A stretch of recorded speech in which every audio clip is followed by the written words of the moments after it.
Good morning from Dehradun. आज है 20 सितंबर 2024। सुबह के बज रहे हैं 9। टेम्परेचर हो रहा है 26 डिग्री। और ये देखो भाई कितना खिला हुआ दिन है, कितनी तेज धूप निकली हुई है। सामने दीवार पे देख, बाकी ये लीची के पेड़, आम के पेड़ मस्त सनबात कर रहे हैं। ऐसे मौसम में जब ऐसी धूप खिलती है ना तो तितलियां बहुत उड़ती है। मैं तो यहाँ खड़ा होकर ये सोचता हूँ कि कॉर्बेट नेशनल पार्क के हल्दूपुराव फॉरेस्ट रेस्ट हाउस के पास सोना नदी बह रही होगी और क्या नजारा होगा, क्या पेड़ों की छांव होगी, क्या एक्टिविटी हो रही होगी जंगल में। सुपर। ऐसे धूप में ऐसे दिन में ही आपको जंगल सफारी करनी चाहिए, फॉरेस्ट में जाना चाहिए, तो बहुत मजा आता है। ज्यादा चिड़ियाएं, ज्यादा तितली, ज्यादा जानवर दिखते हैं। और भाई घर के पीछे जो विशाल भाई ने ये घर बनाया है भाई, जब मेरे ख्याल से 5-6 महीने बना के खड़ा कर दिया। ये देखो कंप्लीट कर दिया। और मुझे लग रहा है कि ये सेल भी हो गया, कोई बता रहा था, शायद कंफर्म नहीं है, क्योंकि मैंने विशाल भाई को खुद बोला कि अगर वीडियो बनवानी है या जैसे स्वाति चौधरी जी से मीटिंग करवानी है, घर बेचना है आपको तो बताइए। तो विशाल भाई ने कोई रेस्पॉन्स नहीं किया। तो सुनने में ये भी आया था कि इनका घर बिक चुका है। यानी कि अब देखो आप देहरादून में पैसा कैसे कमाया जाता है। मेरे सामने भाई ने प्लॉट लिया, घर बनाया 5-6 महीने में और बेच भी दिया। तो अब जो भी इनको प्रॉफिट हुआ हो, जितने भी लाखों का प्रॉफिट हुआ हो, तो ऐसे होता है। लेकिन इसके लिए कैपिटल होना चाहिए, तभी आप लोग भी ऐसा कर सकते हैं। Hello Lakshmi, good morning. क्या बना रही हो आज? अच्छा, आज ब्रेड चिल्ले बनने की तैयारी चल रही है। तुम सो गई थी रात 4 बजे सोई थी, क्यों नींद ना आई? टीवी की वजह से? बताओ, मम्मी को नींद ही नहीं आई, नाक सूख रहा है। यहाँ वाली धूप बहुत तेज आती है भाई, सामने बहुत तेज धूप। हेलो दोस्तों, गुड मॉर्निंग। सो कल मैंने अपना S24 अल्ट्रा सेल कर दिया है OLX के। एक दुकानदार 71 का बोल रहा था, एक 70 का बोल रहा था, तो मैंने OLX पे 74 का बेच दिया विदाउट एडेप्टर। एडेप्टर तो भाई 1000 का आता है, मतलब ये समझो कि मेरा 75,000 का मेरा ये फोन चला गया है एडेप्टर के साथ। ठीक है भाई, this is the maximum price I am getting, क्योंकि मैंने OLX पे ये ऐड डाला था। तो बहुत सोइयो लोगों ने इंटरेस्ट दिखाया था, कोई कुछ बोल रहा, कोई 60, 70 से ऊपर तो कोई जा ही नहीं रहा था। तो फाइनली 75 मैक्सिमम खींच तान के ये सेल हो गया है। 1.18 का लिया हुआ, अब ऑलमोस्ट 50,000 रुपए 5-6 महीने में कम हो गए हैं। 10,000 रुपए पर डे कम हो गए। तो इन चीजों को ना सोच समझ के लिया करो। मेरी तो मजबूरी है, मैं यूट्यूबर हूँ और यूट्यूब के थ्रू ही अभी आप मेरे को देख रहे हैं। और एक अच्छा मोबाइल, अच्छी क्लियरिटी, अच्छी वीडियो बहुत जरूरी है। वरना मैं तो यही रिकमेंड करूंगा भाई, सैमसंग के प्रोडक्ट हो गए ना, सेकंड हैंड मिल जाते हैं। मेरा product it's like a brand new, और तब जाके वो इतने में बिका है। तो भाई ये सब चीजें जो ना, ये लाइबिलिटीज होती हैं और ये बहुत नुकसान होता। अगर मैंने शेयर्स में इन्वेस्ट किए होते, कोई जमीन ली होती मान लो, तो बढ़ती है। सो ठीक है दोस्तों, घर के पास ये गैराज है, वहाँ चलते हैं। इस कार का इंश्योरेंस ओरिएंटल से हो रखा है, तो इसको वहाँ पे जमा करवा देते हैं। तो इसको वहाँ पे जमा करवा देते, देखते इंश्योरेंस होगा या नहीं होगा। अब तो ये कार मुझे ठीक करानी पड़ेगी भाई, क्योंकि अभी मसूरी जाते वक्त पीछे से भी लग गई थी। आज तो मैंने ठाना हुआ है, कुछ भी करके इंश्योरेंस को प्रोसेस करवाना ही है। भैया गैराज पे आया था और मेरा इंश्योरेंस रिजेक्ट हो चुका है, जो मैंने क्लेम डाला था इसका। तो मुझे थोड़ा सा गुस्सा आ रहा है इंश्योरेंस वाले पॉलिसी बाजार के ऊपर। भाई किसी क्लाइंट की गाड़ी टूटी है, कोई इंश्योरेंस में क्लेम कर रहा है ओरिएंटल में, और गाड़ी ठीक नहीं कर रहे, रिजेक्ट कर रहे हैं। हद होगी भाई। मैं आज के बाद पॉलिसी बाजार से इंश्योरेंस नहीं कराऊंगा। ठीक है, अब देखते हैं भाई, पॉलिसी बाजार को कॉन्टेक्ट करते हैं कि क्लेम उन्होंने रिजेक्ट क्यों किया। बाकी ये देखो साइड में कितना प्यारा मौसम है, कितना प्यारा जंगल लग रहा है धूप में। ये देखो भाई, मैं तो हो गया हूँ परेशान पॉलिसी बाजार वालों से, इन गैराज वालों से। कुछ भी हो सकता है गैराज वालों ने रिजेक्ट करवा दिया हो या कुछ भी करके। इनको तो सब पैतरे पता होते हैं कि हमसे कैश में करवाए। तो मुझे बोल रहे थे कैश में करा लो, फोर्स कर रहे थे। और 24,000 का एस्टिमेट बनाया है। मुझे लगा कैश में ये होगा कि मैं कैश दूंगा, बाद में मुझे क्लेम मिल जाएगा। और कैशलेस पॉलिसी है, उसके बावजूद भी इतना हद कर रहे हैं भाई, हद कर दी इन्होंने। तो मैं तो हो चुका हूँ इन पॉलिसी बाजार वालों से, गैराज वालों से परेशान। अब मैं जा रहा हूँ वापस लौट के, और काम करते हैं भाई। और इन पॉलिसी बाजार वालों से, ओरिएंटल इंश्योरेंस से डायरेक्ट कांटेक्ट करते हैं। क्लेम रिजेक्ट क्यों हुआ, ये बोल रहे हैं एक बार क्लेम रिजेक्ट हो गया ना, फिर तुम्हें इंश्योरेंस मिलेगा ही, ऐसे बोल रहे हैं। तो मैं सबसे पहले इसकी व्हील बैलेंसिंग करवा लेता हूँ, देखते हैं कहाँ होगी इसकी व्हील बैलेंसिंग। उसके बाद फिर कुछ और काम करते हैं, क्योंकि हो सकता है ऋषिकेश जाना पड़े आज। वो हम सेल्फ ड्राइव का जो स्कूटी रेंटल का बिजनेस स्टार्ट कर रहे हैं, उसके लिए वो चाहिए लाइसेंस। तो वो ऋषिकेश में ही जाना पड़ेगा। एक जानकार बंदा केस में मिला है। क्या प्रोसेस है, कितने रुपए लगते हैं, सब बताऊंगा। मेरे YouTube चैनल से बने रहना। तो भाई विजय भाई को पिक कर लेते हैं इनके घर से। आ जाओ, बढ़िया बढ़िया, मैं बढ़िया हूँ। तो दोस्तों मेरी कार, सबसे पहले कार का व्हील बैलेंस करवा लेते हैं। अलाइनमेंट कार ना ऐसे भाग, कम से कम होगी 20-25 दिन ऐसे से भाग रही है। तो अलाइनमेंट तो जब ठीक ही था, अब ये करवा लेते हैं भाई, फिर देखेंगे धीरे धीरे काट करवाएंगे, क्योंकि राजाजी नेशनल पार्क और यहाँ के ऑफ रोडिंग के बहुत जख्म है इस पे। तो ठीक है भाई, यहाँ पर व्हील बैलेंसिंग हो रही है, थोड़ा वेट करेंगे आधा घंटा। भाई मेरी कार में ये डेंट और पड़ गया गया था मसूरी जाते वक्त। एक्चुअली हुआ क्या था, आगे ट्रैफिक जैम था तो हमने कार यू टर्न ली, पीछे ली। जैसी पीछे ली तो एक बुलेट वाले ने ऐसा घुसा दी कार के पीछे और धड़ देसी लग गई। हाँ ये हैंडल लगा है ना, ये हैंडल लगा, ये ब्रेक लगे हैं ना, ये ब्रेक लगे, ये हैंडल लगाए हैं। फिर उसने हाथ मारा ऐसा तेजी से, तो नुकसान तो मेरा हो गया। ये 2425 रुपए में होता है अकॉर्डिंग इन देहरादून। मेरठ में पता नहीं कितने में होता होगा। तो व्हील बैलेंसिंग ऐसे होती, दोनों टायर निकल गए भाई, टायर निकल के होती है इसी चाल रिम में ना। हाँ ठीक है भाई, कार टायर ना ऐसे ऐसे हो रहा है, ऐसे ऐसे हो रहा है भाई। मेरी कार में सेंसर लगे हुए थे टायर प्रेशर के, और ये 2.5 साल चल गया है और ये खराब हो चुका है अब। तो वर्मा जी ने भेजा था सोनीपत से, तो अब इसको फेंकना पड़ेगा डस्टबिन में। एक तो दिखाता ही नहीं है बिल्कुल भी, 3 दिखा रहा है और एक में हवा ठीक रहती है, 0 ही दिखाता हमेशा। इसको निकाल के फेंक देते हैं। ठीक है भैया ने नाइट्रोजन डाल दिया, नाइट्रोजन होगी डल गई इसमें। यहाँ पे नाइट्रोजन डली रही थी, लाइट भाग, इसलिए 10 मिनट से वेट कर रहे हैं, लाइट नहीं आ रही। तो 2 टायर में नाइट्रोजन चल चुकी है, 2 टायर में हवा है नॉर्मल। तो बाकी व्हील बैलेंसिंग हो चुकी है। अब देखते हैं चलने में ठीक लगेगी या नहीं। टोटल खर्चा 1250 का आ गया। 200 रुपये में नाइट्रोजन डाली है चारों टायर का, जो मैंने दे दिया है, मतलब 50 रुपये पर टायर। बाकी व्हील बैलेंसिंग के 1000 कुछ लग गए हैं। अबे यार चलो भाई गाय को रोटी खिला देते हैं, फिर रात की रोज आज यही काम रहेगा कुछ दिन।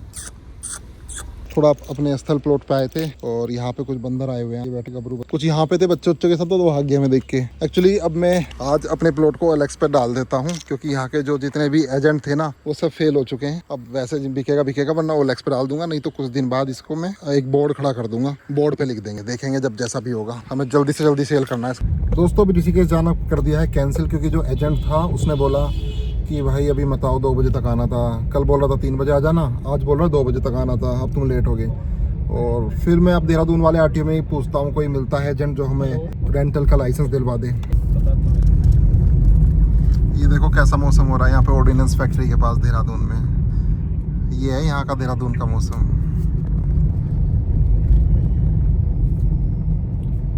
हो रहा है। DRDO वाली जगह से आ गए। सीधा यही आ गया।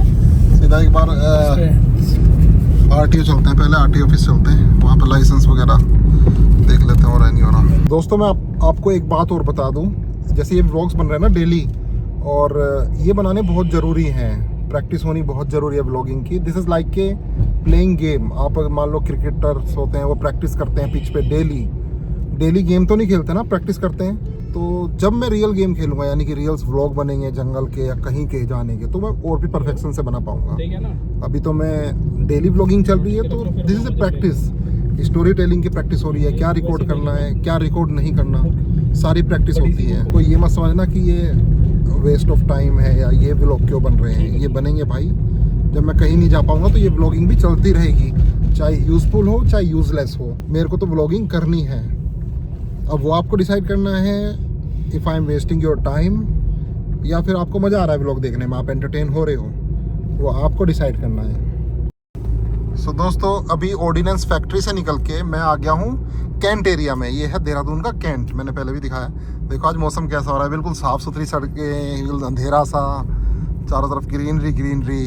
तो ये रियल देहरादून है, जो कि आपको सुभाष चौधरी ब्लॉग्स पे देखने को मिलता है। और अभी मैं पता कहाँ जा रहा हूँ, देखो यहाँ पर टैंक खड़ा है, विजयंता टैंक है इसका नाम।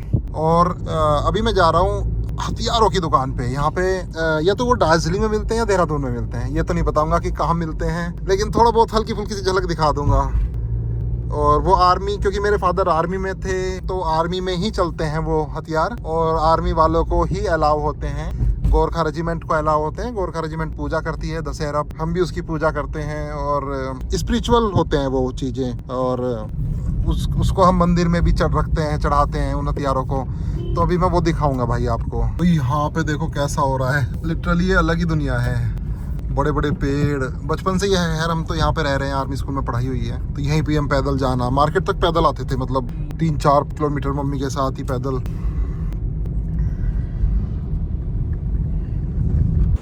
ये देखो दोस्तों, this is the most finest weapons, the most dangerous and the finest knife in the world, and खंजर।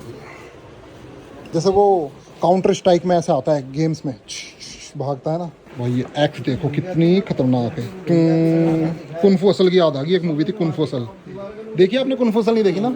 भाई ऐसे भागता है दूर से गुंडा ना, ऐसे फेंकता है, घूम घूम के जाती है, भागते भागते की टांग अलग हो जाती है। मेरठ की कैंची बहुत मशहूर है। यहाँ पे मुझे कैंची मिली, इसमें मेरा नाम पड़ा, इसमें मेरठ लिखा हुआ है, ये मेरठ है। सो दोस्तों अभी मैं आरटीओ ऑफिस आया था देहरादून के, ड्राइविंग लाइसेंस का पता करना। इन्होंने मुझे दूसरे ऑफिस भेजा है, अभी वहाँ चलते हैं हेलीपैड के पास। भाई कार ना अभी भी हिल रही है, ऐसे ऐसे करके, ऐसे ऐसे करके। मतलब जो हमने वेट बैलेंसिंग कराई है उसने वेट डाल दिया और 1000 के, हाँ 1000 कुछ की, 1100 कुछ की हुई है इसमें वेट बैलेंसिंग। चारों टायरों में वेट डाल दिया और तब भी ठीक। देखो मैं 20 की स्पीड पे करूंगा कैसे हिलेगा, शायद आपको इसमें ना दिख रही हो, ऐसे ऐसे हिल रही है। और अब मुझे लग रहा है इसके चिमटे में प्रॉब्लम है। क्या प्रॉब्लम है? वो कह रहा चिमटे में प्रॉब्लम होगी तो 6-7 हजार और लग जाएंगे। मैंने कहा अपना काम कर भाई, तूने पैसे यहाँ पे उसमें करेंगे क्या? तो अब मैं दोबारा से उसके पास जा रहा हूँ। 2 टायर में नाइट्रोजन भर रखी है, 2 में नहीं भर रखी, लाइट भाग गई थी। नाइट्रोजन डलवा लेते हैं और उसको बोल देता हूँ भाई इसका कुछ कर, जो बिना फालतू में वेट लगाए हैं इनको हटा दे। हमारी तो ऐसी ही कार ठीक है, हमें बिना फालतू में वेट क्यों लगवाने। मैं पहले गैराज में आ गया हूँ, फिर जाएंगे आरटीओ ऑफिस लाइसेंस का पता करने। 2 टायर में हवा रह गई थी, इनको भरवा लेते हैं नाइट्रोजन। दोस्तों अब चलते हैं, ये जो आरटीओ ऑफिस वालों का एक और ऑफिस है हेलीपैड के पास। अच्छा भाई घर के पास ही है भाई, इन्होंने मैं ट्रांसपोर्ट नगर नहीं भेजा, ISPT के पास नहीं भेजा, वरना और भी दिक्कत हो जाती। और जैसे जैसे शाम हो रही है भाई, 4:15 बज रहे हैं और क्या मौसम हो रहा है भाई। पहाड़ तो बिल्कुल डार्क से हो गए हैं, वहाँ तो बिल्कुल अंधेरा हो गया है और यहाँ पर धूप निकली हुई है। भाई उस वेट बैलेंसिंग वाले को बोला था कि तूने बिना फालतू में यार ये वेट लग गए हैं अब इसमें, और कुछ हुआ तो है नहीं तब भी गाड़ी हिल रही है। कह रहा देखो वेट लग गए तो लग गए, वो नहीं हटेंगे, और उसका तो पैसा लग गया तो लग गया। मैंने कहा वाह भैया वाह। और नाइट्रोजन डालने के 200, उसके 1200, ये तो हो ही गए खर्च। पैड के पास पहुंच गए हैं इस ऑफिस में, नए ऑफिस में। देखते हैं यहाँ पे अपना काम हो पाएगा या नहीं। तो प्लॉट पे आ गए थे, अब ये दीवार होने लग रही है। कल वहाँ पे टीन सेट लगा देंगे और गेट लगा देंगे परसों। एक चीज़ दिखाता हूँ भाई, वो सैंड बात कर रही है गौरैया। जैसे जिम कॉर्बेट में हॉर्नबिल सैंड बात करते हैं ना, देखो ये सैंड बात कर रही हैं, कैसे नहा रही हैं, अपने पर को संवार रही हैं और अपने आप को धो रही हैं और साफ़ कर रही हैं। थोड़ा सा पास जाके दिखाता हूँ मैं, थोड़ा सा और। वैसे तो जैसे मैं जाऊँगा उड़ जाएंगी, ये देखो सब लेट पेट हो रही है भाई। ये देखो, ये भी एक अलग तरह की एक्टिविटी होती है जंगल में। कितनी सारी गौरैया हैं।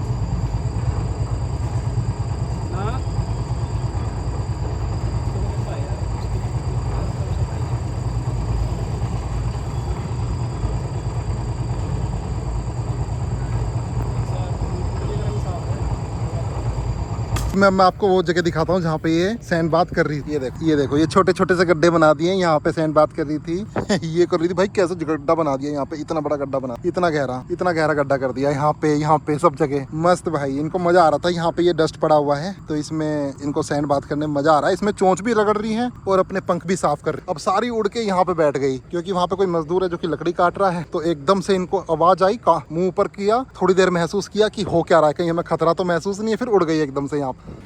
ठीक है दोस्तों, यहाँ साइड पे भी पहुँच गया हूँ। देखो आज इतना काम हो चुका है, ये सारी ग्रिल्स लग चुकी हैं। कैसी लग रही है विजय भाई ग्रिल? बढ़िया है ना? जब ये तैयार हो जाएगा तब और भी अच्छी लगेंगी, है ना? और ये एलिवेशन का पार्ट है ऐसे। भाई शिवा ऊपर गया हुआ है, चलो शिवा से भी मिलते हैं। शिवा मिल गया है, शिवा आ गया। शिवा इधर आ। शिवा, पूरे कपड़े तूने इतने गंदे कर रखे हैं, तेरी शक्ल मुझे ऐसी लग रही है रोने वाली। इधर आ, इधर आ, इधर आ, इधर इधर। नंगे पैर घूमता है तू हमेशा।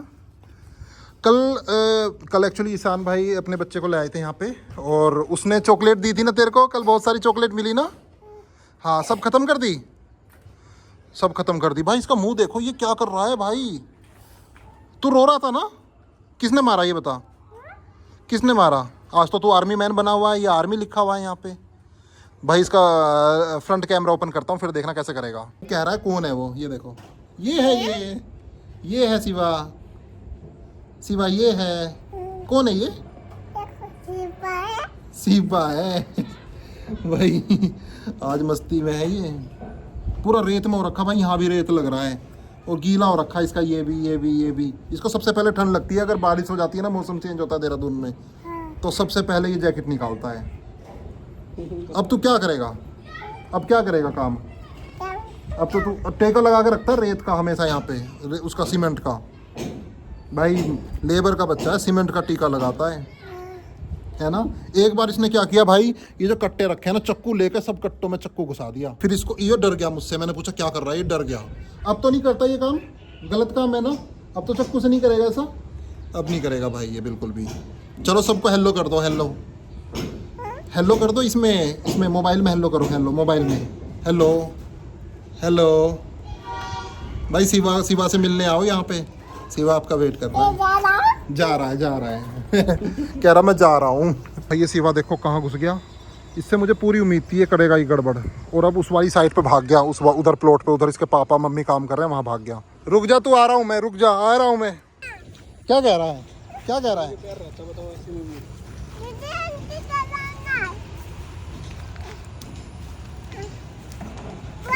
जब भी तो फुंसी निकलती है भाई, ऐसे घूमता रहता है।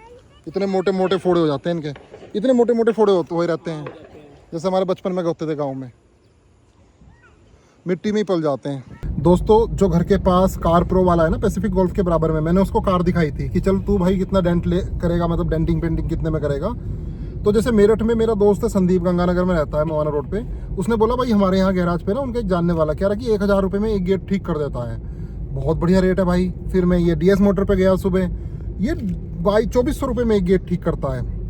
मैं इस पे गया भाई, मतलब एक पीस या एक गेट कुछ भी बोलो, मैं अब इस पे गया कार प्रो वाले पे, ये कह रहा मैं तो 3500 रुपये में एक पीस या एक गेट ठीक करता हूँ। मैंने कहा भैया, कह रहा हाँ यहाँ तो मैंने पहले ही बोल दिया, मैं कोई किसी भी मिस्त्री से मिलता हूँ ना, मैं कहता हूँ मेरठ में भाई हमारे वहाँ ना 1000 रुपये में एक गेट हो जाता, तो ये पहले ही बोल देते हैं हाथ खड़े कर दो भैया यहाँ तो बहुत महंगा होता है। मैंने कितना महंगा होता है, कह रहा 3500 रुपये में एक गेट, मतलब कोई हद है भाई यहाँ पे ना। सोच समझ के देहरादून में रहना, ये सारी चीज़ों का फेस करना पड़ेगा, ये नॉर्मल जगह नहीं है कि अपने वहाँ प्लेन में दिल्ली NCR में मेरठ सहारनपुर वाले मिस्त्री वो अपनापन, वो अपने यार दोस्तों के खुले हुए गैराज, या फिर नॉर्मल भी वहाँ भी बंदा ईमानदारी से, जिन ट्रेडर से मैं अपना सामान खरीदता हूँ वो बोल रहे थे कि भैया उन्होंने बागपत में एक जगह वो करवाया था, कुछ काम करवाया था, हेडलाइट, स्कॉर्पियो की हेडलाइट चेंज करवाई थी, कह रहे कि भाई 50 रुपए लिए सिर्फ हेडलाइट चेंज करने में। उन्होंने कहा 100 रुपए रख ले, कह रहा नहीं जितनी मजदूरी होगी उतना ही लूंगा। मतलब ऐसे लोग भी हैं अपनी तरफ, लेकिन यहाँ पे थोड़ा सा हिसाब अलग है। तो अभी मैं हूँ सस्ताधारा रोड के पास एक सोसाइटी में, नाम नहीं बताऊंगा अभी। मेरे ही कोई सब्सक्राइबर हैं, व्यूवर्स हैं, शैलेंद्र जी, जो कि पैसिफिक में रहते हैं, और रामनगर कॉर्बेट में भी उनकी एक सोसाइटी है। तो उन्होंने मुझे बोला था सुभाष जी ये मेरे दोस्त के 100 गज के विला हैं, इनका आगे का काम आप करा दो, जितना भी रिनोवेशन कराना है, जो भी काम बचा हुआ है। तो उसके लिए मैंने अपने जो फेवरेट ठेकेदार है ब्रिजंस जी को बुलाया है, ये एस्टिमेट बताएंगे, फिर मैं उनको बता दूंगा। जो ओनर है इसके, जैन है, वो दिल्ली में रहते। तो चलो देख लेते हैं, आ जाओ। तो नहीं कर रखा, नहीं लोग नहीं है।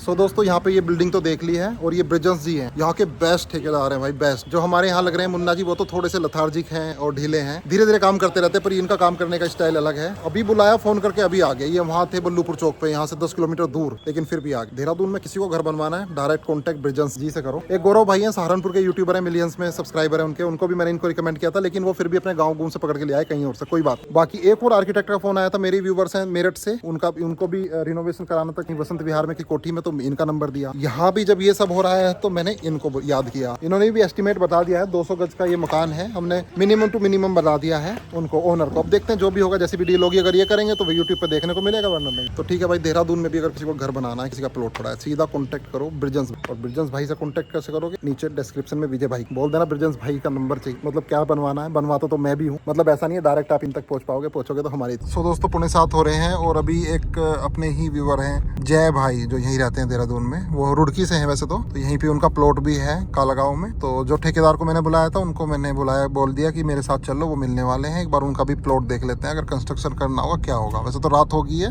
पर देख लेते हैं उनका भी प्लॉट। ठेकेदार भी आए, ये भी देख लेगा, उनको बनवाना है तो पता चल जाएगा क्या सिस्टम है, कितने में बनेगा। वैसे तो नॉर्मली भाई यहाँ पे घर बनवाना तो 1800 रुपये पर स्क्वायर फीट होता है, जिसमें गेट के साथ बना के दे देंगे, नॉर्मल एक ठीक ठाक कंस्ट्रक्शन। तो ठीक है, जय भाई आगे जा रहे हैं अपनी क्रेटा से, UK 17 रोड की नंबर है, और इनका प्लॉट भी देख लेते हैं। तो ठीक है दोस्तों, यहाँ पे पहुँच गए थे एकादशी एन्क्लेव में, और जय भाई मिल गए हैं, जो कि रुड़की से यहीं रहते हैं, और ये वाला प्लॉट है जो कि देख लिया है। ये मोहित भाई इनके साथ आए हैं, बाकी विजय भाई और अपने ठेकेदार सब पहुँच गए यहाँ पे। 2 विजय हो रखे। विजय कौन है? और मैं विजय। अच्छा, जय तो मेरा शॉर्ट नेम है। अच्छा, जय शॉर्ट नेम है। अरे वाह, फिर तो याद रहेगा, फिर नहीं बोल पाएंगे। वी आई निकाल दिया जे वाई निकलेगा। अच्छा विजय तंवर भाई, ठीक है। और आप राठी हो गए, तो आप कौन सा गांव से हो? मैं तितावी से। तितावी से, अच्छा। आज मैंने लाठी भैया के साथ ही था, तो टीकरी वालों के साथ भी आएगा ब्लॉग। तो भाई ठीक है, 175 गज का प्लॉट है, इनको वही बना के सेल करना, तो थोड़ा उसी पे डिस्कशन चल रहा था। बहुत शांति है भाई यहाँ पे, बादल आ चुके हैं क्योंकि सितंबर चल रहा है, अक्टूबर में तो फिर ये मिस करेंगे। अभी 10 दिन हो रहे हैं बस, ये बहुत बढ़िया। हेलो सो दोस्तों, back to home. Hello Lakshmi, कैसी हो? पूरा दिन क्या क्या किया? कुछ काम किया, कुछ यूजफुल काम किया? सोई थी ये, भगवान लास्ट टाइम भी पूछा, सोई थी। मस्ती ले रही है भाई देहरादून के मौसम में, मजे ले रही है भाई। ये वॉलपेपर मंगाया मैंने, थोड़ा सा यहाँ पे लगा देते हैं क्योंकि थोड़ी सी दीवार खराब हो रही है ना, तो ये अच्छी लगेगी फिर। चलो, और ये तो पहले से मुड़ रहा है, ये मैच कर रहा है ना, तो मैच कर जाएगा ना इससे। ठीक है, फाइनली अपना ये वॉलपेपर लग चुका है। बस इतना ठीक है क्योंकि ये मेरी वर्किंग टेबल है और यहाँ पर ये इतना काफ़ी अच्छा लग रहा है। जरूरत पड़ेगी तो एक और मंगा लेंगे, वो नीचे लगा लेंगे कि थोड़ा सा बॉर्डर दिख रहा है ना यहाँ पे। दोस्तों रात के 12:15 बज रहे हैं। दोस्तों रात के 12:30 बज रहे हैं अप्रोक्स, और बस थोड़ी देर में वीडियो एडिटिंग कंप्लीट हो जाएगी, फिर एक्सपोर्ट हो जाएगी, फिर अपलोड हो जाएगी। मुझे लग रहा है 12:45 बजे तक मेरा ये वाला काम कंप्लीट हो जाएगा। तो ठीक है दोस्तों, ये था आज का दिन। मिलते हैं कल मॉर्निंग में। Till then bye bye, take care.